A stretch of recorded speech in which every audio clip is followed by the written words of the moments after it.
오늘 여러분과 함께 교독한 이 말씀은 너무너무나도 잘 알고 있는 본문 말씀입니다. 제가 몇 가지 질문을 던져가면서 오늘 본문 말씀 속에서 교훈을 찾고자 합니다. 아브라함은 지금 하나님께로부터 시험을 받는 장면인데 과연 하나님의 음성을 제대로 들었나 하는 질문을 먼저 던져보고 싶습니다. 이유는 뭐냐면 하나님의 속성은 인신제사를 원하지 않기 때문에 그렇습니다. 신명기 12장 31절에 보면 그들은 여호와께서 꺼리시며 가증히 여기시는 일을 그들의 신들에게 행하여 심지어 자기들의 자녀를 불살라 그들의 신들에게 드렸느니라.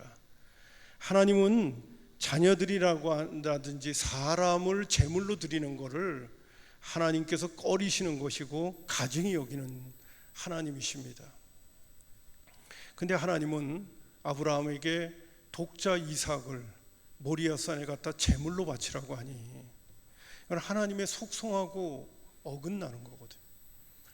아브라함이 하나님을 얼마나 알았는지는 모르겠지만은 하나님께서 이스라엘 백성들에게 율법을 주실 때 사람을 제물로 드리는 것은 하나님이 꺼리는 거고 가증스럽게 여기신다고, 절대로 그렇게 제사 드리는 일이 없도록 하라고 하나님께서 명령하시는 장면이 나와요. 그런 하나님이 어떻게 아들을 제물로 바치라고 할 수가 있습니까? 이건 하나님의 성품에도 이건 어울리지 않는 그런 하나님의 요구거든요. 아브라함이 귀를 의심할 수밖에 없는 그런 상황이 지금 벌어지고 있는 겁니다. 두 번째로는 하나님이 이삭을 주실 적에 그 이삭만을 통해서 큰 민족을 이루겠다고 하셨거든요. 창세기 15장에 보면 아브라함에게 하나님이 나타나셔서 나는 너의 큰 방패요 너의 큰 상급이라고 그러니까 아브라함이 하나님 앞에 하나님 나한테 뭘 주시려고 그러십니까? 하면서 하는 얘기가 이제 나는 아기가 없기 때문에 내 상속사 다메섹 사람 엘리에셀이라도 하나님께서 나의 후계자로 세우신다면 하나님 그렇게 할 수 있도록 했으면 좋겠습니다 하는 메시지를 하나님 앞에 올려드립니다. 그랬더니 하나님이 뭐라고 하냐면 네 몸에서 날 자가 네 후손이고 약속의 자녀가 될 거라는 것을 언급을 해요. 어떤 면에서 아브라함은 자식을 가질 수 없다는 상황이 벌어지기 때문에 내 종이라도 후계자로 삼으면 좋겠다고 얘기를 했는데 하나님은 안 된다는 거예요. 그것도 창세기 17장에 있는 말씀 가운데 보면 하나님께서 사라를 사레라고 하면서 열국의 어미라고 하면서 이제 이스마엘도 벌써 낳았음에도 불구하고 사레를 통해서 내가 약속의 자녀를 주겠다고 얘기합니다. 그럴 때도 아브라함은 뭐냐면 괜찮아요 하나님, 굳이 나와 내 아내는 이제는 내 아내 경수가 끊어서 애를 낳을 수 없는 그런 위치인데 굳이 그렇게까지 할 필요 있겠습니까? 하가를 통한 이스마엘이라도 후계자로 삼아 주신다면 감지덕지 하겠습니다. 그렇게 얘기해요. 그랬더니 하나님은 아브라함에게 아니다, 네 아내 사라를 통해서 난 자식이야만이 그게 진짜 약속의 자녀다. 내가 사라에게 내년에 아기를 주겠다고 말씀하시는 거예요. 여러분, 그렇기 때문에 아브라함은 여러 차례 하나님께서 큰 민족을 이루겠다고 했던 그 자녀가 이삭이라고 하는 걸 알고 있었어요. 뿐만 아니라 그 이삭을 하나님이 전혀 불가능한 나이인 100세에 주시는 거예요. 기적처럼 주시는 거예요. 그래서 아브라함은 하나님 참 대단하신 분이다. 그리고 그 아들을 낳아가지고 키우느라고 얼마나 즐겁고 기쁘고 행복했는지 몰라요. 100세의 아들을 가지고 낳아가지고 마치 손자 같은 그러한 아들을 아주 즐거움으로 키웠단 말이에요. 바로 이 두 가지 사건만 하더라도 하나님이 이삭을 모리아산에다가 제물로 바치라는 게 이해가 안 가는 거예요. 이해가 안 가는 거예요. 납득이 안 되는 거예요. 저는 이 말씀을 참 처음에 딱 들을 이 사건을 볼 때 제일 먼저 궁금한 게 뭐래요? 아브라함이 과연 하나님의 음성을 제대로 들었나? 본인도 굉장히 의심할 만하지 않았을까? 이런 생각이 드는 거예요. 하나님 같지 않은 요구를 하고 계시니까. 근데 여러분 오늘 그 1절을 보게 되면 아브라함은 하나님의 음성을 제대로 들었습니다. 첫 번째 거기 1절 보면 그 후에 하나님이 아브라함을 시험하시려고 그를 부르시되 아브라함아 하시니 그가 이르되 내가 여기 있나이다. 이런 사건이 너무 분명하게 있었던 거예요. 여러분, 저와 여러분 하나님의 음성을 제대로 얼마나 들으면서 확신 가운데 종으로 또 자녀로 신앙생활을 해가는지 잘 모르겠습니다만은, 여러분 아브라함은 갈대아 우르에부터 하나님의 음성을 듣고 하나님의 인도를 받아서 살았던 사람이에요. 여러 차례 하나님의 음성을 들었습니다. 100세의 아들을 낳을 때까지도 하나님의 인도를 받고 하나님의 음성 들어가면서 아들을 낳은 거예요. 그렇기 때문에 이 사건 속에서 하나님께서 아브라함 부를 적에 하나님 내가 여기 있나이다 이 모습만 하더라도 아브라함은 정확히 누가 나에게 말씀하신다는 것을 아는 사람이었어요. 그리고 2절에 여호와께서 이르시되 내 아들, 그리고 표현도 정확합니다. 내 사랑하는 독자 이삭이라고 표현하는 거예요. 하나님은 아브라함이 독자 이삭을 사랑하는 것을 잘 알고 계셨어요. 근데 그 아들을, 그 독자를 모리아산에 있는 번제물로 하나님께 제물로 바치라는 거예요. 여러분, 첫 번째 질문했던 것은 분명합니다. 저도 이번에 이 말씀을 여러분과 함께 준비하면서 과연 아브라함은 하나님의 음성을 제대로 들었나? 제대로 들었습니다. 주님과의 분명한 사건이 있었고, 그런 평소에 주의 음성을 여러 차례 경험하고 들었던 사람입니다. 귀신의 장난인지 내가 무슨 헷갈리는 소리를 들었든지 그렇지 않았어요. 정확하게 하나님의 음성을 들었어요. 사랑하는 독자를 모리아산에 번제로 바치라고요. 자, 그럼 두 번째, 왜 하나님은 하나님답지 않은 이런 시험을 아브라함에게 했을까요? 제가 2절에 있는 말씀드린 것처럼 아브라함이 가만히 보니까, 아브라함을 하나님이 가만히 보니까 하나님이 하나님보다 이삭을 더 사랑하는 것 같아. 그래서 하나님이 시험하는 거예요 지금. 자, 여러분 오늘 그 12절에 있는 말씀 보면 하나님께서 아브라함을 시험하신 목적이 정확히 나와요. 사자가 이르되 그 아이에게 내 손을 대지 말라, 그에게 아무 말도 하지 마라. 네가 내 아들 내 독자까지도 내게 아끼지 아니하니 라고 말해주고 있어요. 내가 이제야 네가 하나님을 경외하는 줄을 이제야 알았다, 이렇게 얘기하시는 거예요. 그러니까 하나님께서 아브라함을 시험하신 목적은 하나님을 경외하는가, 조금 더 이 경외하는 것 가운데 더 구체적인 거는 아들보다 나를 더 사랑하는가를 저울질하고 싶으셨던 거예요. 이유는 뭐냐 하면 하나님보다 더 사랑하는 것이 이 세상에 없어야 되기 때문에 그런 거예요. 그러면 왜 하나님은 하나님보다 더 사랑하는 것이 있으면 안 되는가 하는 거는, 첫 번째는 하나님은 인간을 만드신 목적 때문에 그래요. 신명기 6장 5절 보면 너는 마음을 다하고 뜻을 다하고 힘을 다하여 내 하나님 여호와를 사랑하라고 했습니다. 신약에 와서 연결시킬 때는 목숨까지도 사랑하라, 네 목숨보다도 하나님 더 사랑하라고 얘기하셨어요. 그것이 첫 번째고요. 하나님이 인간을 만드신 목적이 마음과 뜻과 정성과 힘을 다해 목숨을 다해 하나님을 사랑하라고 하신 것이 하나님을 인간을 만드신 목적이기 때문에 하나님보다 더 사랑하는 것이 있으면 하나님은 견딜 수가 없어요. 두 번째로는 하나님의 성품이 이거를 용납 못합니다. 출애굽기 34장 14절에 보면 너는 다른 신에게 절하지 마라, 여호와는 질투라 이름하는 질투의 하나님이라고 말씀하셨어요. 제가 오늘도 이 말씀을 준비하면서 그런 생각이 들더라고요. 어떤 사람은 이 강대상에서 들려오는 설교를 들으면서 제가 곧잘 쓰는 말이 있어요.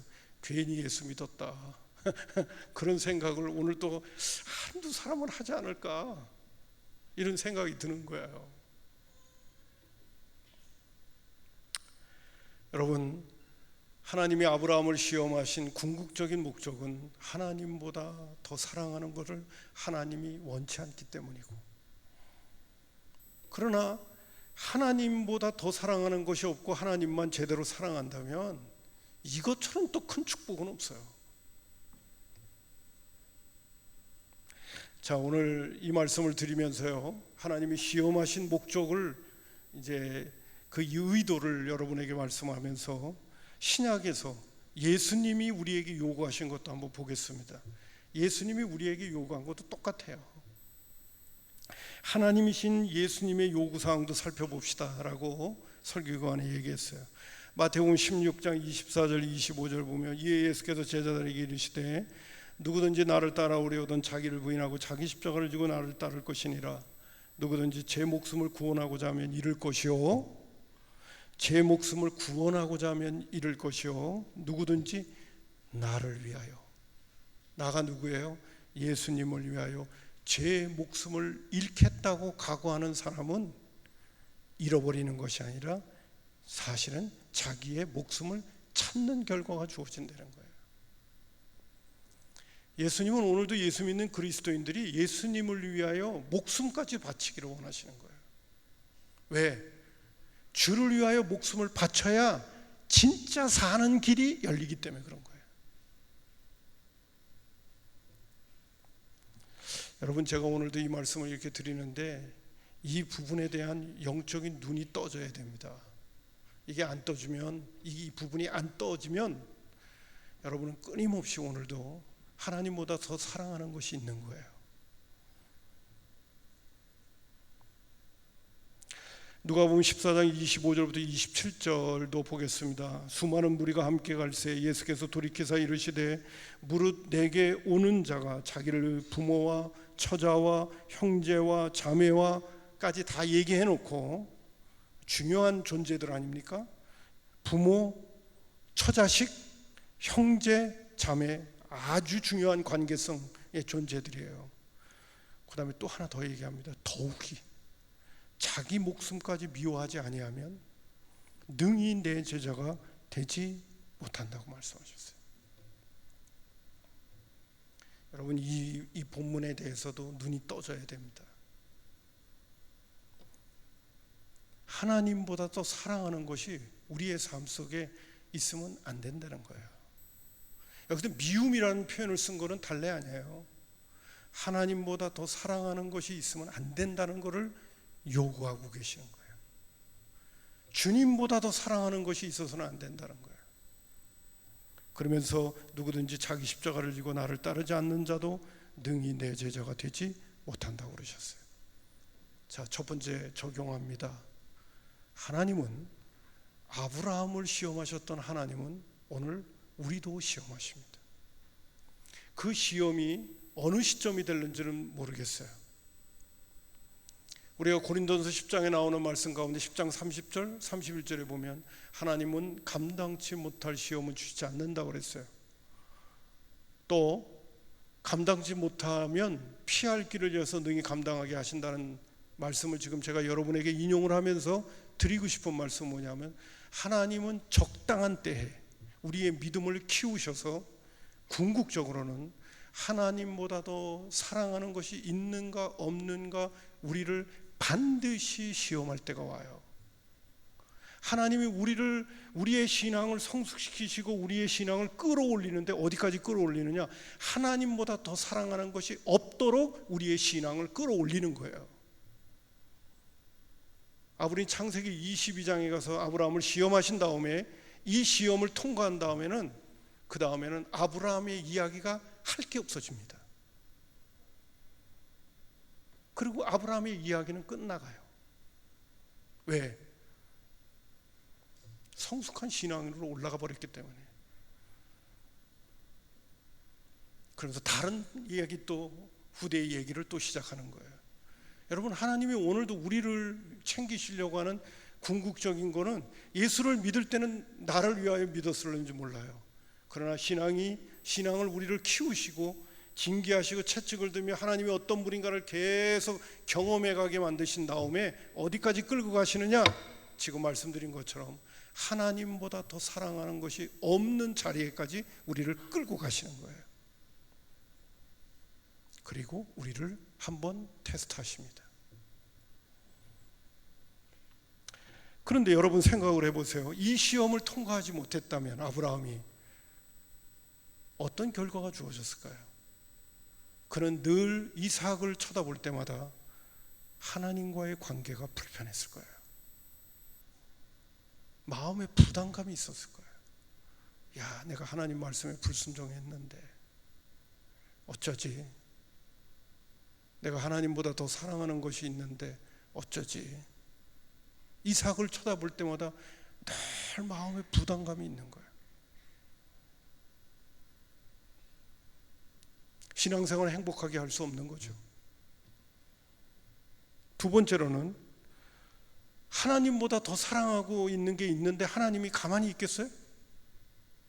하나님은 질투하시는 하나님인데, 야, 하나님 정말 못됐다, 그럴런지 모르겠어요. 그러나 제가 지금까지 경험한 하나님은 하나님보다 더 사랑한 것이 있는데 행복하게 산다? 절대로 그럴 수 없어요. 여러분, 내가 사랑했던 그 대상이 내 올무가 된다는 사실을 아셔야 돼요. 내가 사랑했던 내 아들, 내 사랑했던 딸, 내 사랑했던 손자, 손녀가 올무가 된다는 사실을 아셔야 돼요. 하나님이 이삭을 모리아산에 제물로 바치라고 하면서 나보다 더 사랑하는 것이 없게 분명하게 아브라함의 믿음을 챙기셨던 이유는, 결국에 가서는 이삭과 더불어 더 행복하게 살게 만드시려고. 하나님은 이 시험을 주신 거지, 여러분, 우리가 성경에 나오는 말씀 가운데 먼저 그의 나라와 의를 구하라 그러면 이 모든 걸 더하신다는 원리하고 똑같은 거예요. 나보다 하나님, 나보다 하나님의 나라, 나보다 하나님이 먼저 생각하시는 것에 우선순위를 두게 되면 내 삶의 모든 것들은 다 원만해져요.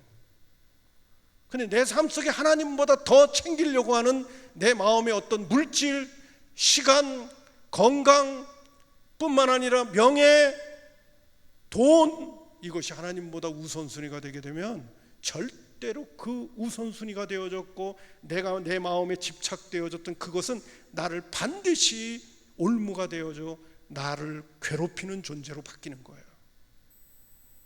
성경은 창세기부터 요한계시록까지 다 그렇게 얘기하고 있어요. 그래서 에스겔서에 나오는 이스라엘 백성들의 모습을 보세요. 하나님이 심판하시겠다고 하시면서 한 것, 자신들이 그렇게 소중하게 여겼던 것들이 도리어 자기들을 다친다고 말씀하시잖아요. 하나님은 치게 만드실 거예요. 왜? 하나님보다 더 사랑하는 것이 없게 하시려고.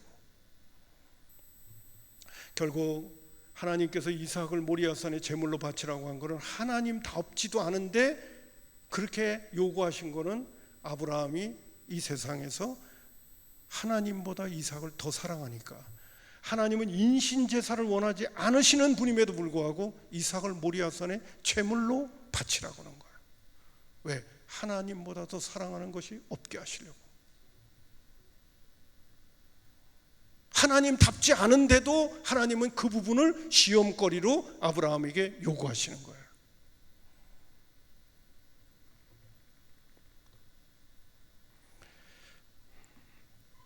아무쪼록 여러분, 저와 여러분의 신앙은 아브라함이 이삭을 모리아산에 하나님께서 바치라고 요구하실 때 그 시험을 잘 통과해서 복된 인생을 살아온 것처럼 저와 여러분의 신앙도 이 부분에서 잘 시험을 이기셔서 정말 복된 인생을 살아갈 수 있는 그런 믿음의 주인공들이 됐으면 참 좋겠습니다. 이게 터득되어지고 이게 깨달아져야 돼요. 자, 그러면 아브라함은 이 시험을 어떻게 통과했을까요? 첫 번째는요, 절대적인 하나님에 대한 사랑의 순종으로 이 시험을 통과하게 되어집니다. 나는 다 이해할 수 없지만은, 내가 분명히 하나님의 음성을 듣고 하나님이 나에게 시험하시는 이 부분인데, 아들 이삭을, 그것도 사랑하는 아들 이삭이라고 표현하시면서 모리아산의 제물로 바치라고 할 때 하나님을 절대적으로 사랑으로 신뢰하는 거예요. 이 마음이 저와 여러분의 마음속에 있어야 됩니다. 내가 다 이해할 수 없지만은, 저는 그래요. 다 이해할 수 없지만은 하나님의 말씀은 내 생각보다 훨씬 월등하다고 저는 그렇게 인정해요. 여러분, 우리가 하나님의 말씀에 순종하는 거는요, 다 이해해서 순종하는 거 아니에요.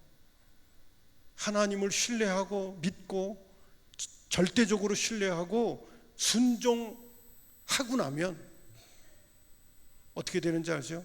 잘했다는 생각이 드는 거예요.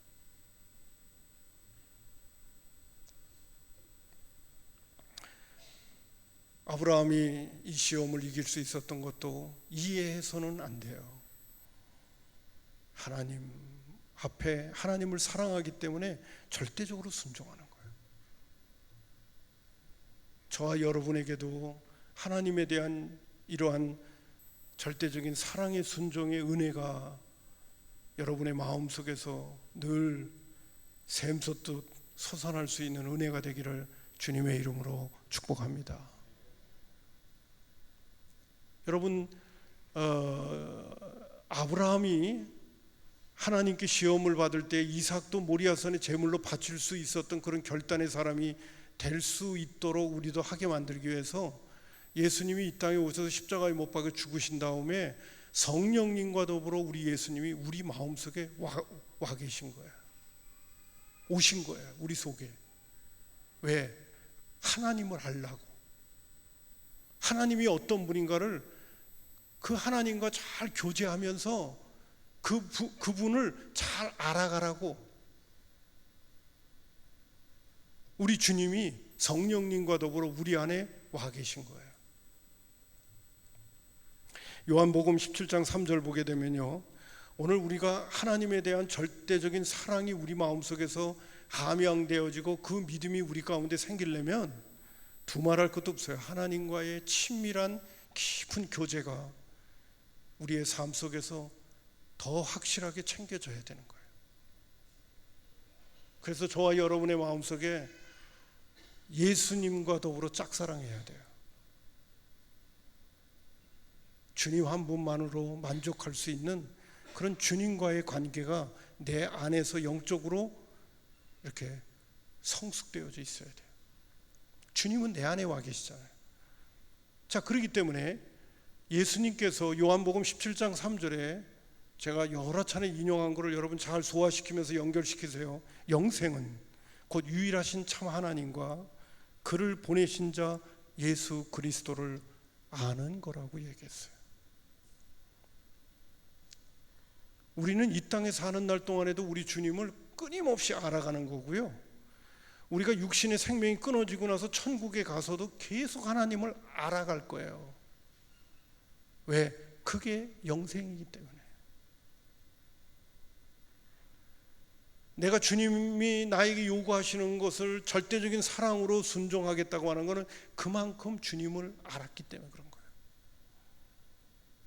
그리고 이미 예수 그리스도를 우리에게 주셔서 우리를 하나님의 자녀 삼으시고 뿐만 아니라 주님이 내 안에 오셔서 그분과 더불어 동행하면서 우리 인생은 결국 죽음 앞에 서는 그날, 결국 내가 의지해야 될 대상은 이 세상에 아무것도 없어질 적에도 주님만을 의지하게끔 만드시는 그 주님을 내 안에 모시고 살아가게 하신 이 은혜는 위대한 축복이에요.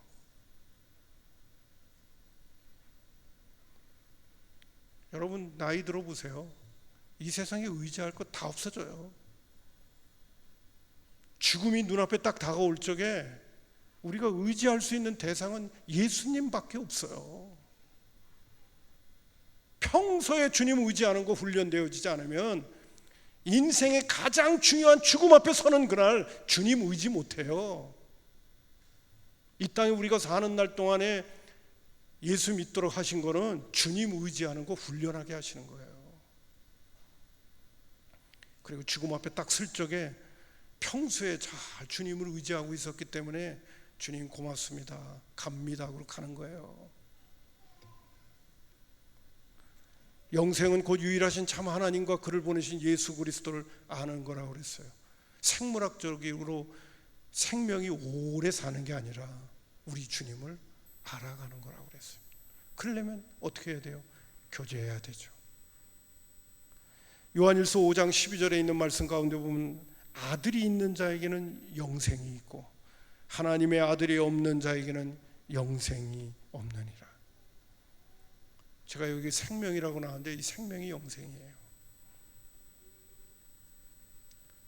그러니까 결국 우리가 하나님께서 하나님이 세상을 이처럼 사랑하사 독생자를 주셨으니 이를 저를 믿는 자마다 멸망치 않고 영생을 얻게 하려 하십니다. 영생이란 뭐예요? 예수님 모시고 살게 하려 하심이라, 이 얘기예요.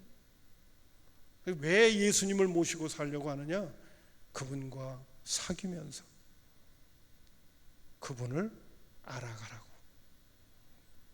그분과 사귀면서 그분을 잘 알아가면 결국 우리의 신앙은 주님밖에 없다는 고백이 나오게 되어지고 주님에 대한 절대적인 사랑의 고백이 우리 가운데 주어지게 되고 내가 주를 위하여 죽겠다는 각오까지도 가질 수 있는 주님과의 두터운 신뢰가 우리 안에서 쌓이게 됩니다. 왜?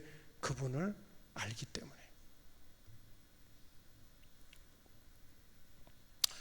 할렐루야.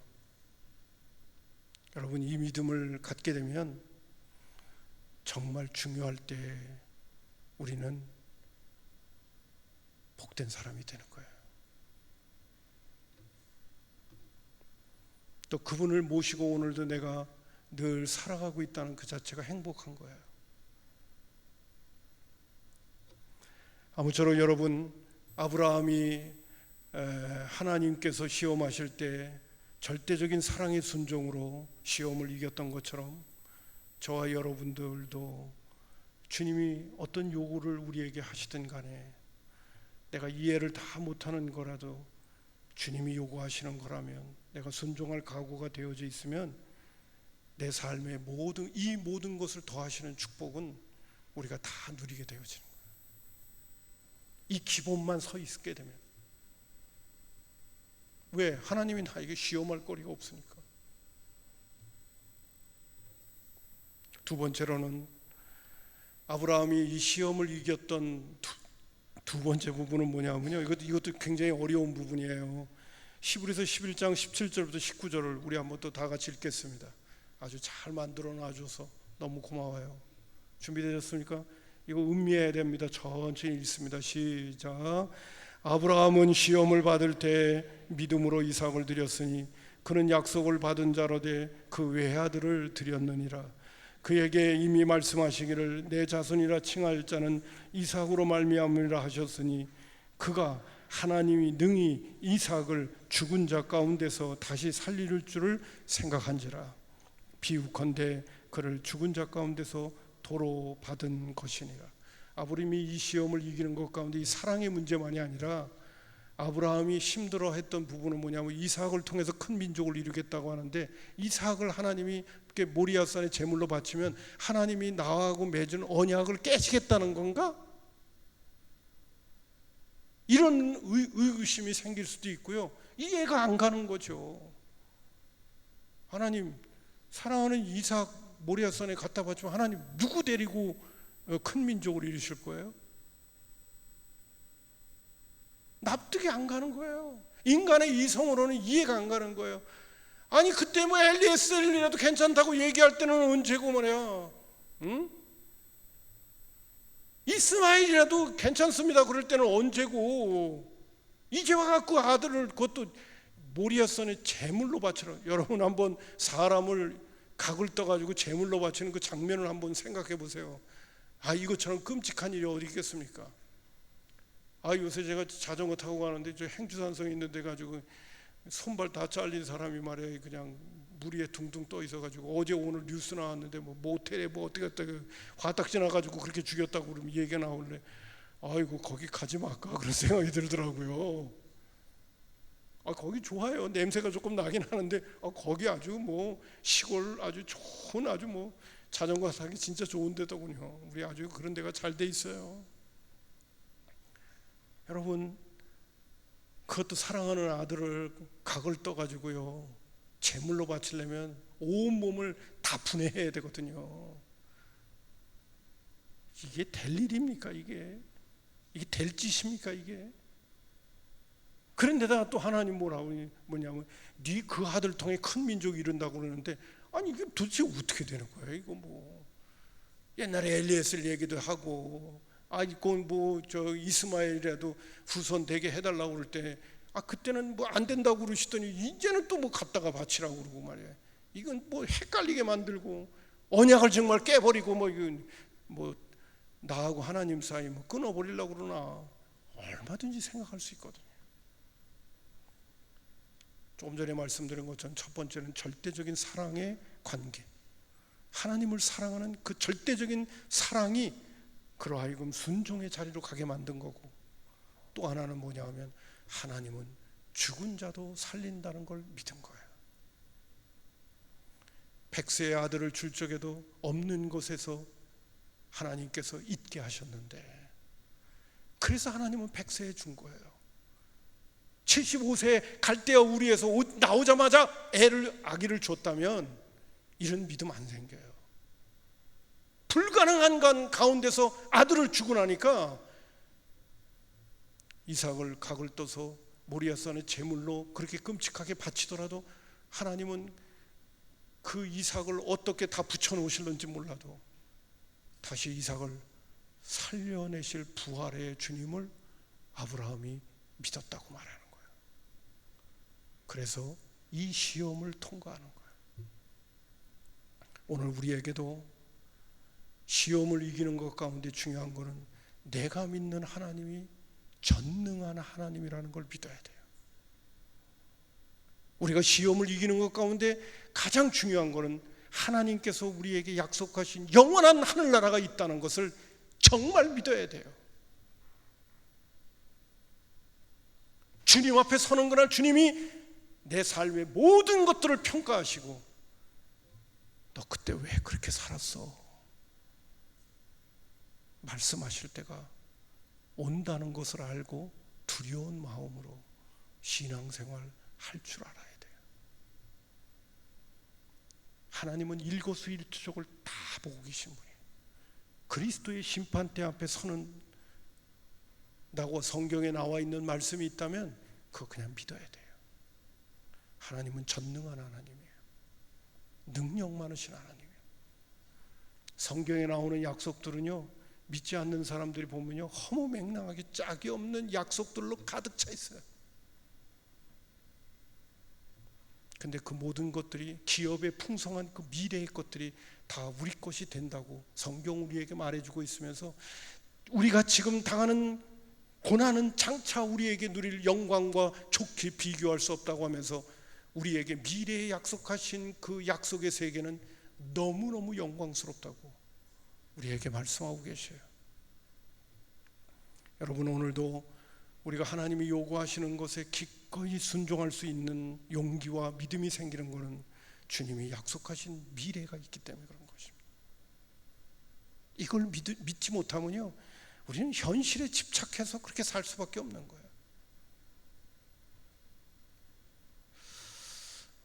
여러분, 우리가 하나님이 전능한 하나님이라는 걸 믿고 믿음 있는 사람이 되려면 이제 시간이 많이 지나서 더 설명은 드리지 않고요, 제가 하는 방법이 있습니다.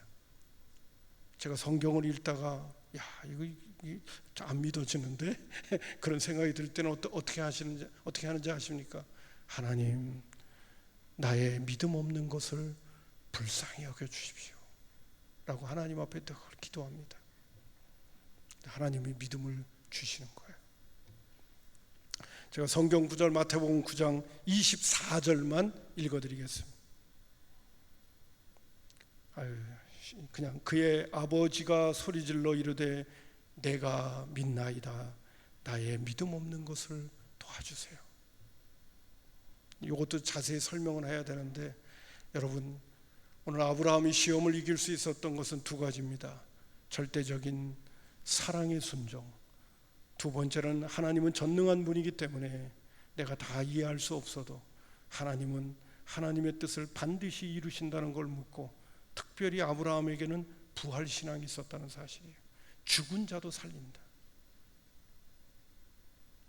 성경은 우리에게 부활신앙이 끝부분 아닙니까?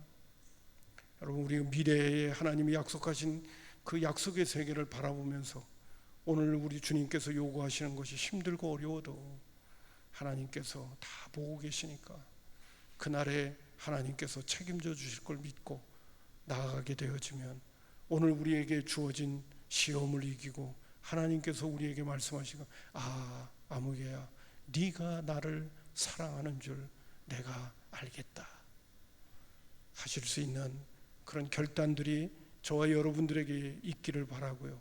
그런 믿음이 있기 위해서 평소에 주님과의 신실한 교제, 내 안에 와 계신 주님과의 신실한 사랑의 사귐을 어떻게 하든지 가지시면서 주님을 알아가는 역사들이 이루어지기를 주님의 이름으로 축복합니다. 기도하겠습니다. 고마우신